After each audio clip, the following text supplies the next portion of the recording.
জুলাই হত্যাকাণ্ডের বিচার তথা ট্রাইব্যুনাল নিয়ে বিদ্বেষমূলক বক্তব্য ছাড়া অন্য বক্তব্য প্রচারে আইনগত কোনো বাধা নেই বলে জানিয়েছেন ট্রাইব্যুনালের চিফ প্রসিকিউটর আমিনুল ইসলাম। মঙ্গলবার ট্রাইব্যুনালে এক ব্রিফিংয়ে শেখ হাসিনার বক্তব্য প্রচার নিয়ে আদালতের নিষেধাজ্ঞার এই ব্যাখ্যা দেন চিফ প্রসিকিউটর। বলেন, শেখ হাসিনা মৃত্যুদণ্ডপ্রাপ্ত পলাতক আসামি। শেখ হাসিনা কোথায় বক্তব্য দিচ্ছেন বা দিচ্ছেন না তা ট্রাইব্যুনালের বিষয় নয়।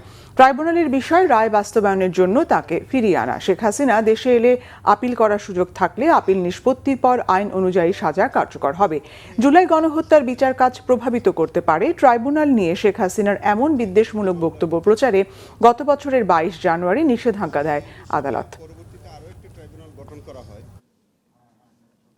বর্তমানে 2টি ট্রাইব্যুনাল কাজ করছে।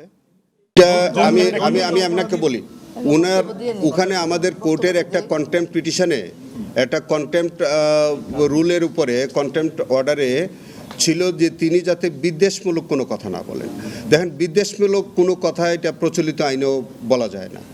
আপনি যে কথায় ট্রাইব্যুনাল এর ইমেজ সংকটে পড়ে বা কন্টেম্পট হয়, এই বক্তব্য তো প্রচলিত আইনেও করা যায় না, আন্তর্জাতিক আইনেও করা যায় না।